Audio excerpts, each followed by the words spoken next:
All right, whenever y'all ready. Yeah, we live. God. Hey, Shalom. Shalom. First and foremost, we want to give all praises, honor, and glory that's due to Yah. Yahweh Bahashem, Yahweh Shai, Bahashem Rachakodash. Double honors to the apostles and elders of Great Millstone. Salutations to the 144,000 of the elect. Unto you we say Shalom.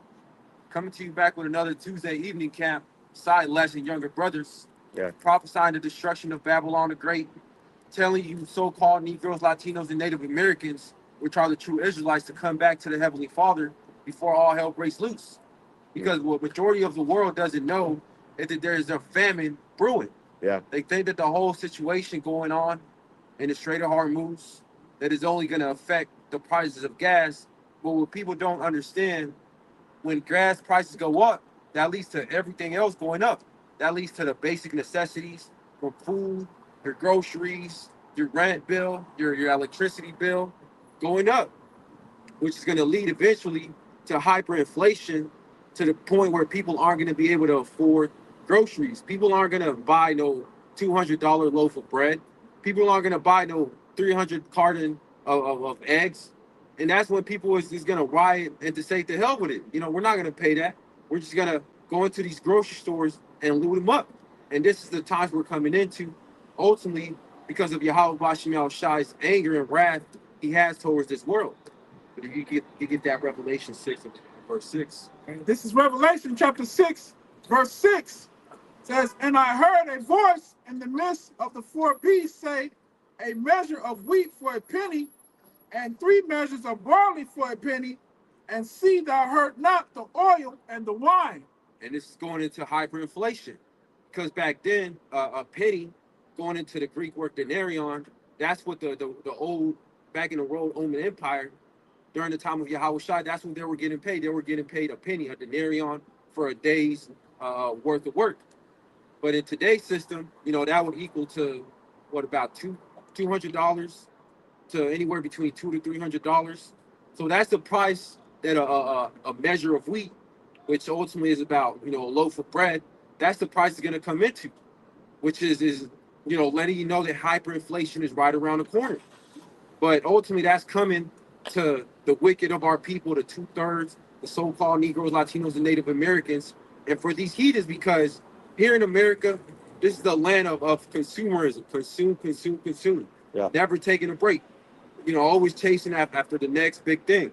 So that's why Yahweh Bashim Shai is about to put a stop to this gluttonous society. You know, that never, you know, they never take a break from eating. They never fast. They're, you know, brunch, you know, dinner, the breakfast, snacks in between. But you got it. I know you had a precept. Yeah, I just wanted to get a little bit of this um this effects of the closure of the Strait of Hormuz, the so-called closure, right? Um, all right, this is just like an AI overview. It says the closure of the Strait of Hormuz significantly disrupts global oil and gas supplies, as it is a critical transit route for about 20% of the world's oil and liquefied natural gas. This distribution leads to rising energy prices, increased shipping costs, and potential economic crisis, particularly affecting Asian countries that rely heavily on energy imports from the Gulf, right? So countries like, you know, South Korea, Japan, India, they're getting smacked right now because, again, majority of their energy needs are imported, right? And that comes through the Strait of Hormuz. They might not get their oil and natural gas directly from Iran specifically, but since Iran controls the oil and gas that goes through that strait, right? All of the stuff from Kuwait, Bahrain, Qatar, the UAE, Saudi Arabia, it all has to flow through that Strait of Hormuz in order to get to Asia. So really, it's affecting Asia more so, you know, directly, you know what I mean, than the United States directly, because the United States not only is it the world's largest producer of natural gas, but it gets its oil from, that it imports, it gets it from other places, you know. So it's really affecting the global economy, and not just the powers that are directly fighting each other. Yeah. Just to add on to what the priest is going into. Make sure you raise your voice. Oh, this is how the Most High is literally, affecting, uh, Babylon the Great. See, through famine, through pestilence, you know. And this is Second Ezra chapter 9, verse 1. It said, He answered me then and said, Measure thou the time diligently in itself, and when thou seest part of the signs pass, which I have told thee before, then shalt thou understand that is the very same time when the highest will begin to visit the world which he made. And how is the Most High visiting the world? Again, like the priest is going into, through famine, through pestilence. Ultimately, it's going to be a famine of the word. You see? But now, as we're going into the, to the Passover, it's going to be a certain type of mindset that the elect are going to have. See? Because again, we're hastening the prophecies that are going to, be put forth on this place. We're hastening the famine. We're hastening the pestilence. We're hastening the destruction of this place. See? What you got? Kind of usually right around the Passover. After the Passover, that's when the plagues start ramping up for this place. That's right. Because during the Passover, that's when a lot of curses get thrown up, Mhm. to the whole world, to the enemies of the Israelites, the so-called Negroes, Latinos, and Native Americans. And Yahweh Bashim Shai is going to hear those prayers and those curses. And usually that's when things ramp up. Right. And ultimately, the time we're coming into, it's going to be all hell breaking loose. Right. But only the remnant, the elect, know of those times. The rest of these people are still, going around the earth in that spirit, like before the flood, eating, drinking, giving into marriage. And you can see, the spirit that Noah was in, because it vexes you. You like, damn, these people, they don't give a damn. Gas is almost $5, but yet, Right. they don't seem to get affected. But the thing that is going to affect these people is when Yahweh Bashim Shai takes that food. That's right. Because 6 years ago, with 2020, he shut everything down. Yahweh Bashim Shai put the spirit upon Esau, Edom, to shut this thing down. People were dying, by the C-19, but they still had the comforts. They still had the food.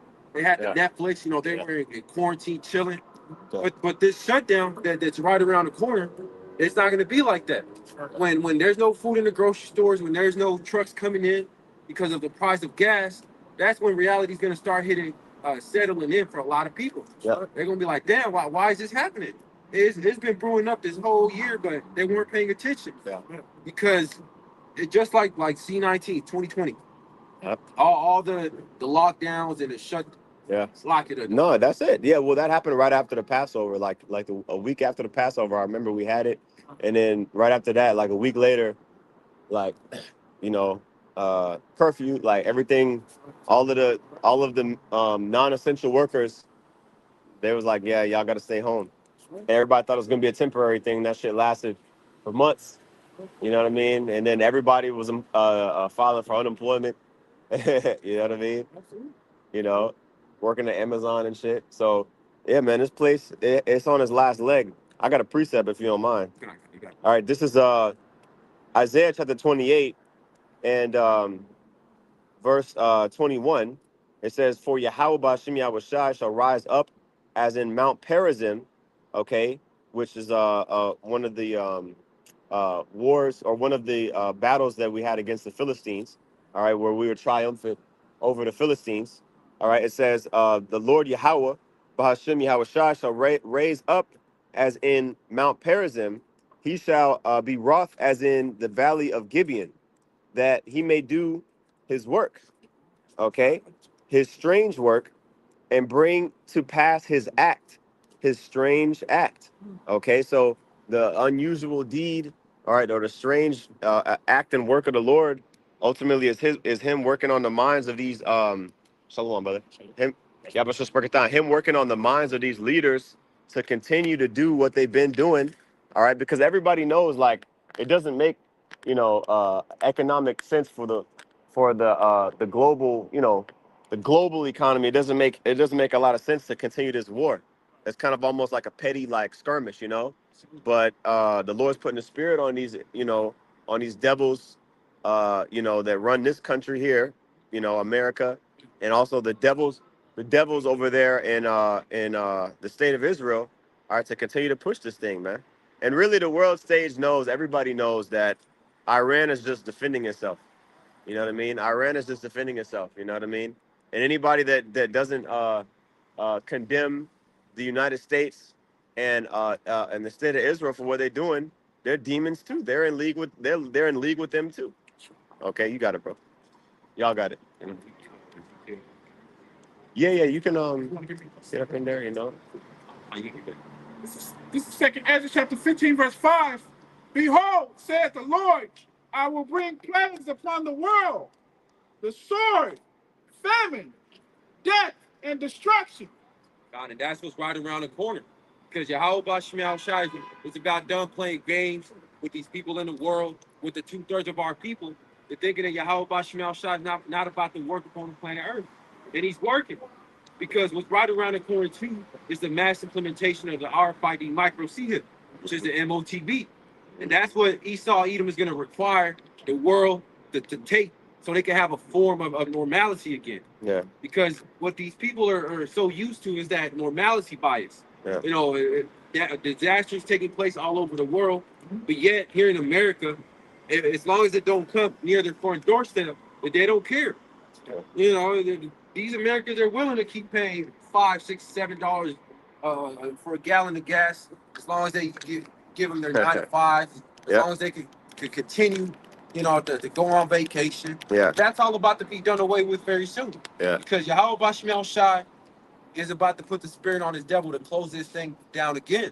Yeah. You already have Australia and countries on the other side of the world. Oh yeah, New Zealand. Talking about, they haven't made it official, but that's where it's heading. Well, the supply chain, it's all about the supply chain. So if you get X amount of your energy, which comes in the form of crude oil and natural gas, right?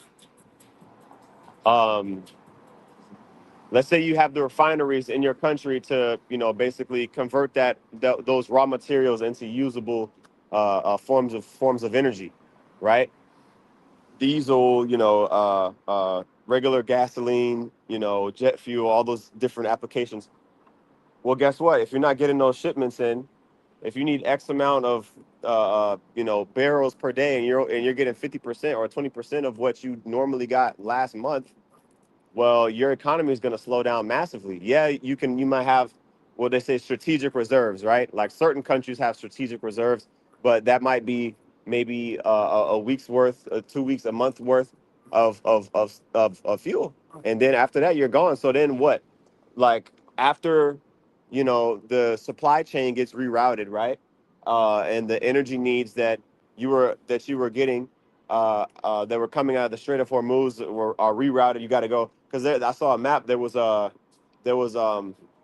basically boats going around the Horn of Africa on the west side instead of going like to get to like India and shit. Instead of going through, you good if you want to walk through. Instead of going through the Strait of Hormuz, going around fucking South Africa to get to Europe, to get to Asia. I mean, and obviously, so when it finally does arrive, right? When the resources do arrive there, it's going to be way more expensive because the cost of transportation to get it, on the alternate route is going to be way more.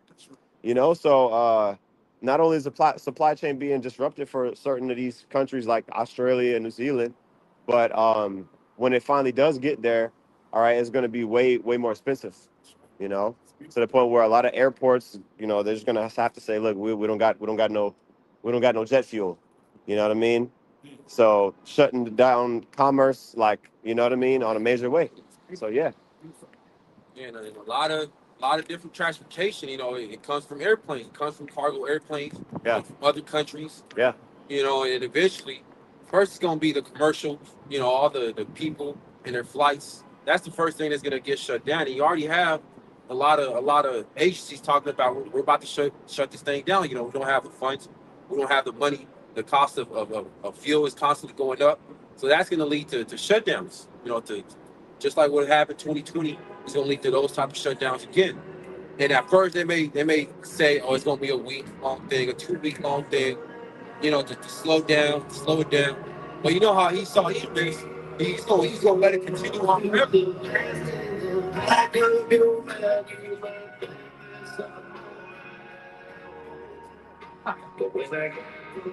This is Second Ezra chapter 15, verse 6. For wickedness hath exceedingly polluted the whole earth, and the earthly work fulfilled. Right, and that's what's happening. You see all this wickedness going around, especially from our people, the 2/3 around the earth, like nothing's happening. And like it says, when you look at evil, that's an abomination to the Lord. Majority of our people, they're just walking around the earth, not giving a damn to what's going on, because they think it don't affect them. Very soon. How much Shot's about to make it? He's about to make it manifest to these 2/3. Because Jacob that gave that spirit of father in the house of earth. But also for you. So when your stomach's touching your ribs, that's when you're gonna want to call upon Yahweh Bashim Shai. That's when they're gonna call upon God, upon JC, but they're not gonna get an answer because when the word was freely going out, what was they doing? Driving around, walking around in that spirit of eating, drinking, giving into marriage, because they never seen a famine. They never seen nukes being shot off. So all these prophecies, they sound far off they sound far fetched to Jacob. I mean, just to add on what we're going into, a great humbling is definitely needed in these times, man. See, people are still proud, they're still, have a haughty mindset. See, we're going into the Passover where you should be in a contrite spirit, right? Because some of the key components of the Passover is what? The hastening of our Lord and Savior returning, right? Being spiritually prepared, as far as mentally removing yourself from this wicked place, turning away from this wicked place, ultimately completely having trust in our Lord and Savior for protection, man. But our people, man, are not in that type of mindset, man. They still want to celebrate. Like we just going into gas prices going up high, all this turmoil is happening in the Middle East, and people still on the ride now like shit ain't happening, man. Okay. Yeah, I got some more of this. This is an article from morethanshipping.com that came out March 25th. It says the Strait of Hormuz is not just about oil, but many other commodities. Because people think, obviously oil, which is a big thing, but what all things come from, come out of the Strait of Hormuz, other than, well, that's what it's going to go into, right? So it says major shipping lines have suspended operations through the Strait of Hormuz and have also stopped or reduced transit through the Red Sea, and instead are opting to route vessels around the Cape of Good Hope, which we talked about. That's all the way fucking around Africa, South Africa, man. Right? It it says once again adding 10 to 14 days to transit times. Right? So everything coming 2 weeks later. Okay, and additional costs to those sailings. It says Jebel Ali in the United Arab Emirates is the world's ninth largest container port, along with the rest of the Gulf region. It handles 26 million containers annually, with 80% being transshipped containers. Here are approximately 150 ships. Excuse me. There are approximately 150 ships with 450,000 containers waiting to transit the strait. So the goods are just sitting there on the docks and not able to do shit, right? So it says according to a 2025 U.S. Department of Energy report, the Strait of Hormuz is recognized as one of the most important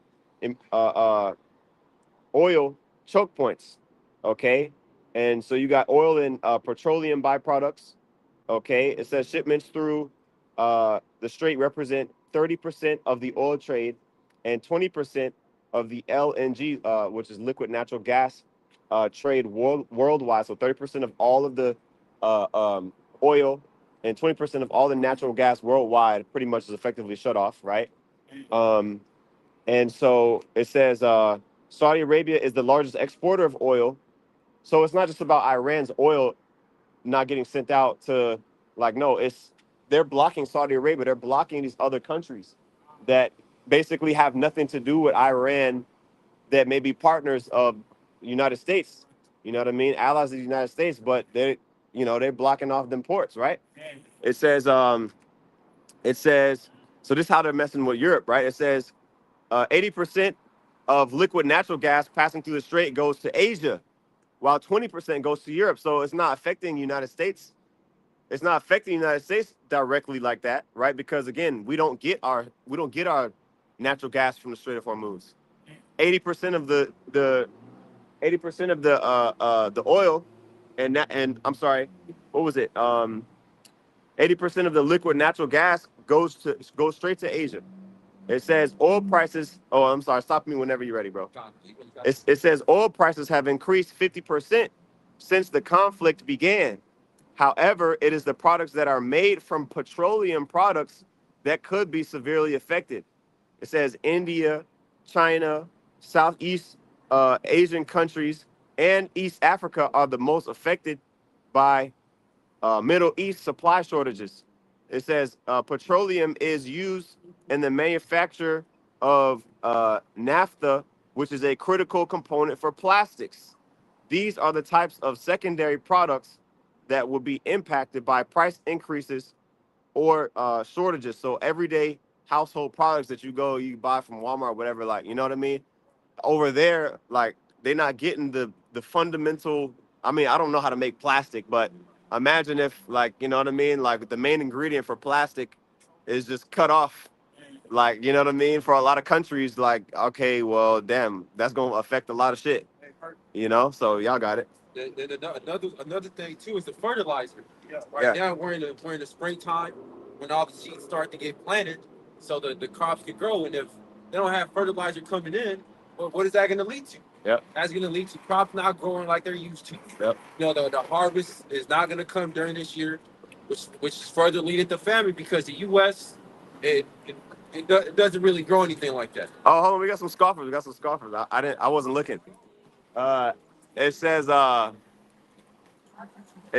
somebody said nobody really watches you guys. Best for you to repent and become a Christian. You folks are lost. I suggest join a real church. Have a good night. Which that shows you the mindset of the average person. You know what I mean? The average, and that goes right into the title of this lesson, right? The famine of food, water, and the hearing of the word. So guess what? Whenever, things get worse for people here in America, because it's already bad. It's already been getting worse and worse for people in other countries, but they're going to be calling on Jesus, you know? But did you want me to get the part where it talks about the fertilizer? Okay. It says on the same article, fertilizer, according to the United Nations, about 1/3 of the global fertilizer trade passes through the Strait of Hormuz. It says nitrogen fertilizer is produced from natural gas.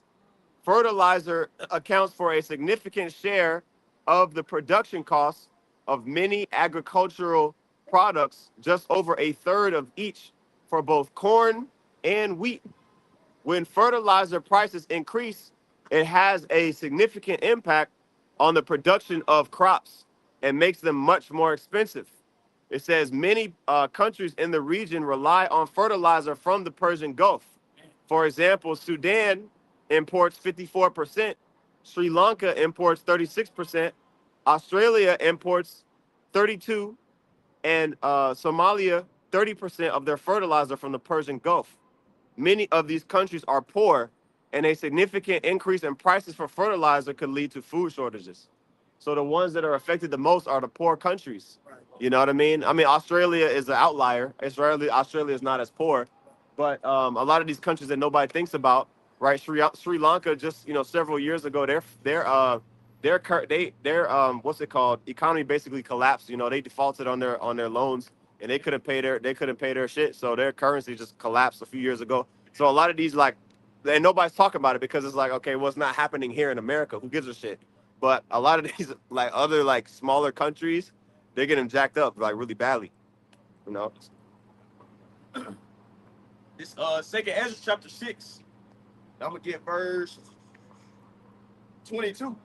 It says, "And suddenly shall the sown places appear unstoned; the full storehouses shall suddenly be found empty." So right now we're in the beginning stages of it, man. As war ramps up more, That's gonna lead to it not being freely accessible all the gas that they need to transport for trucks, airplanes. See, then also to add on to that as well, they freaking keep shutting the government down. So with these shutdowns as war ramping up, Yeah. you're gonna get ready to see a great shortage of food, a great shortage of the goods that people normally used to having, like having easily accessible, man. If I may add as well, they're also having people destroy their crops. They've been doing that for years. Like, I'm a baby in this thing, barely came in some years ago, but guess what? When I first came in till now, they've been destroying a lot of farmers' crops. Like ever since like 2020 to that little time period from there, I know brothers can testify. You've been seeing them articles about them destroying people's crops, burning up crops, paying farmers to not be able to plant their stuff, right? So they can have all this artificial stuff, and people be having to eat fake stuff, man. Mm-hmm. So that's showing that famine is getting raised up, like the brothers going into. Yeah, because it affects everything. It affects crops here in America. It affects the fishers. Those fish boats, they require a lot of diesel, to maneuver around the sea, in the different fishing parts they fish at. And if they can't afford that diesel, that's going to lead to the fishers just saying, "To hell with it. We're not making a profit. It's costing us too much, just to catch the fish." That's just going to further the famine. People are hurting their cattle because it's not benefiting them as it used to. This is all being formulated ultimately by Yahweh Bashim Yahushai. Yeah, you can call it a man-made famine. Esau might be the one that's pulling it up, but ultimately it's the Lord that's putting it upon the spirit of this devil to do that. Exactly. I got precept whenever y'all ready.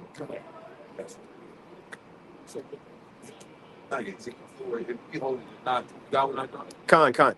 This is Isaiah chapter 19, and let's see here. All right, verse 4, and I'll drop down. Isaiah chapter 19 and 4 says, "And the Egyptians will I give over into the hand of a cruel Lord." Okay, aka a fierce king. Okay, who's the king of Babylon the Great right now? Trump, man. Donald J. Trump. Okay. It says, and a fierce king shall rule over them, saith the Lord, Yahweh, Ba'ashim Yahweh Shai of hosts. Okay. It says, and I'll switch over to the NLT. Okay. I'm gonna drop down to verse 8. It says, the fishermen will lament for lack of work. Those who cast hooks into the Nile will groan, and those who use nets will lose their heart. Okay. Ultimately, the individuals that's trying to bring in resources, food. Okay. That pain that these other nations are experiencing, people are gonna be experiencing it here as well. Okay. It says there will be no flax for the harvesters, nor no thread for the weavers. They will be in despair, and all the workers will be sick at heart. Okay. So again, the individuals that are making money over here, that's of the working class, is going to come to a halt here too in Babylon the Great as well. Right now, it's just the precursor. We're seeing the precursors of those workings being ceased in other places. Okay.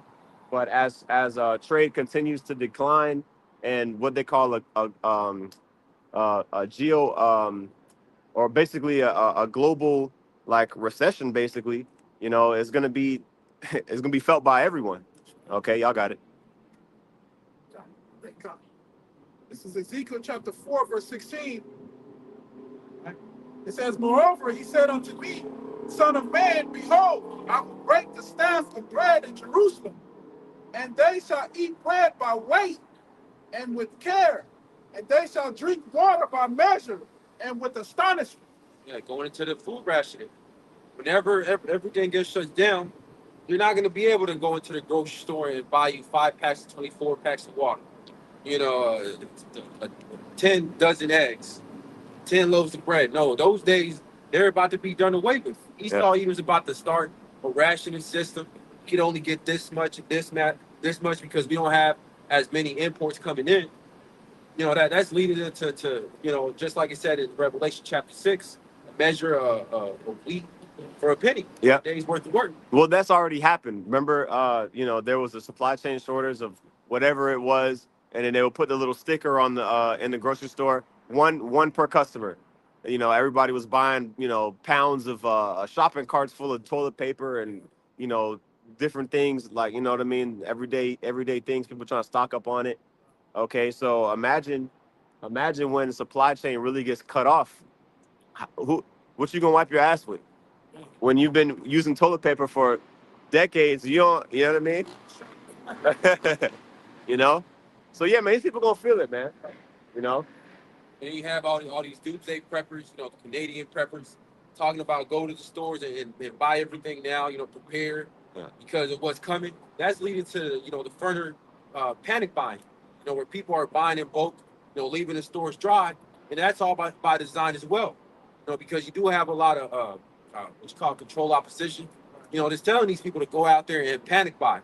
So when all hell breaks loose, these stores are going to already be dry. Yeah. And he saw, he's gonna be like, oh, we're dry, we don't have anything. You might have a shipment coming in 2 weeks, but as of now, we're out of water, we're out of bread, we're out of eggs, we're out of medications. A lot of people need those medications, to just to function in their daily lives, but that's gonna be cut out as well. Go ahead. Well, go ahead. I got something talking about medication, but go ahead. This second Ezra 15, I'm getting straight to the point, verse 19, and you got it, bro. A man shall have no pity upon his neighbor, but shall destroy their houses with sword and spoil their goods because of lack of bread and for great tribulation. Yeah, and that's the times we're coming into, when all these neighbors, they've been your neighbors for years. They've been looking at you bring all these groceries in. A lot of these people, they're keeping an eye out for who is bringing, food in, food out, and those are just the houses they're gonna hit first. They're gonna know, oh, that house, they're well stocked. They're always buying groceries every 2 days, every 3 days, and then you're gonna have these dumbass preppers talking about, oh, I'm gonna be good. I don't have to worry about famine. Those are the ones that are gonna get hit first, because these people, they've been watching. They got their address. They got their IP addresses. They're gonna know who to hit first. These doomsday preppers, the Canadian preppers, the Southern all these preppers have been talking about getting ready for this famine. Yeah, we're going on that. You got it, I know. Yeah. Just on this same article that I was reading earlier, another one of the things. So I'll just read out the quick list of the things that are most commonly passing through the Strait of Hormuz. Obviously, oil and petroleum byproducts, liquefied natural gas, helium, aluminum, fertilizer. Um, those are the main ones. Now, regarding helium, okay, it says 30%, about 30% of the world's helium supply comes from Qatar. Okay, so with the strait closed, that means higher prices for technology, manufacturing, and advanced medical care. So all of the like semiconductors and stuff like that. The manufacture of semiconductors, helium, it says is a key input in the manufacture of semiconductors. So it says since most helium is produced as a byproduct of natural gas, that means that any problems with the production of liquid natural gas will reflect in helium as well. So the shutdown of Qatar's LNG facility also causes a shutdown of Qatar's helium production. So again, semiconductors, prices of technology, and things like that can go up as well, which will affect the medical sector. And that's another thing too. Whenever there is, a blackout, and like in Cuba, those hospitals, they're not keeping their patients alive like that. They're not able to treat them because they don't have no electricity. They have to ration their energy, and that's what's coming to Babylon the Great too. They have all these different hospitals, all these different clinics. When all that electricity gets shut off, those are some of the first people that are gonna, go back to the spirit world. Mm-hmm. Copy. Say yes. This is Psalms chapter 105. I start at 10 and then I jump down to 16. It says, I start at which covenant he made with Abraham and his oath unto Isaac, and confirmed the same unto Jacob for a law, and to Israel for an everlasting covenant, saying, unto thee I will give the land of Canaan, the lot of your inheritance. Right? Verse 13. When they went from one nation to another, from one kingdom to another people, he suffered no man to do them wrong. Yea, he reproved kings for their sakes, saying, touch not mine anointed, and do my prophets no harm. Moreover, this is the point, he called for a famine upon the land. He brake the whole staff of bread. Yeah, that's what we're coming into, this breaking of the staff and the bread, because famine is all throughout the scriptures. During the time of Joseph, when there were 7 years of plenty, and then there was those 7 years of famine, and that plenty, it was forgotten because during the famine, like it says in the time of prosperity or in the time of affliction, everybody forgets about their prosperity. Right. So when all these people's stomachs are touching their backs, they're not going to remember, oh, yeah, I ate McDonald's last week. Why I ate this and that? Yeah. No, they're going to be thinking about where their next meal is going to come from. The majority of the world, they're not thinking like that right now, especially here in America, Babylon the Great. These people are so accustomed to eating 4, 5, 6 times a day, snacks in between. They've never fasted a day in their life. Oh yeah. So when it finally hits them, they're gonna be like, man, what the hell? And they're, oh, my bad, go ahead. And that's when Esau Edom is gonna come in with that solution and the RFID micro C, which is an MOTB. Yes. Because the fact that Esau put sugar in everything, so once they're not able to, get that fix, because they're addicted to that. Once they're not able to get that fix, they're gonna bug out. They're gonna sell each other out. You know what I mean? They're gonna start, eating their pets, eating, you know what I mean? Crazy shit, And then all the scoffers, because you got scoffers here. This is why I kind of like I copy Tazamai. He do it the parallel way, so that way more people can click. You know what I'm saying? Click the feed, and some scoffers. No, of course no. That's why I'm gonna do. Lord willing, I'm gonna do a response video. It said, and you still got people commenting. It says, guy in the middle and this just shows you the mental state of, the average person, right? Like they don't take things seriously. You know what I mean? Why would you take something seriously if other people are suffering in other countries, but you're not suffering in your own country? Who cares, right? That's the mentality of Babylon the Great. But it says, one dude said, guy in the middle, try not to laugh. Another one said, look, it's Jewish cosplay. You got your hopes. You got your hope boys there, don't you? And then another said, you guys need some milk. So it's all like a game, like a TikTok skit to them. Like they think that this is just like a little thing. They don't understand how gravely serious this is. Okay. Not until, again, the Lord starts judging, right? Not until the Lord starts basically performing the things that he said he was gonna do. The famine, the pestilence, the sword. Okay. Matter of fact, what's that? That's in Ezekiel 35. I'm about to see if I can find it. Man, the laughter, that's going towards you scoffers, because like it says, the Yahweh Shemal Shai is gonna laugh at their calamity through his prophets, through his men. So in that day, when the scoffers and mockers, when their stomach is touching their ribs, it's not gonna be funny no more. Mm-hmm. It's not gonna be funny when you don't have a bottle of water at the reach of your hand. Mm-hmm. Yep. It's Proverbs 19:29. It says, judgments are prepared for scorners and stripes for the back of fools. So all these people that's talking noise, that's all cool, that's cute. Talk your little shit, have your little good laugh, that's okay. The Heavenly Father is putting in most of these people's spirit to come against the prophets, like he did in past times, so he can bring judgment, man. See, the Lord wants to kill majority of the people on the planet Earth. That's what we don't understand, man. See, the Lord that we worship, he controls evil and good. And guess what? He's going to bring great evil upon Babylon the Great, being America. So majority of our people, they're in that spirit of following America, following the ways of wickedness. See, basically putting sin at the forefront. All this wickedness, all this evil idol worship. See, it's the same things being amongst each other, drugs, all this stuff. They're down with it. The little hats being in power. So eventually, how about Yahweh Shai is going to give you over into that? What's the judgment for somebody following Babylon and Great America? You down with these little hats? It's judgment, death, man. Got it, bro. Is that Ezekiel 35:13? Yeah, is that it? I don't know. I got this one here. Okay. In Ezekiel 25. But yeah, if it goes into it, of course, bring it out.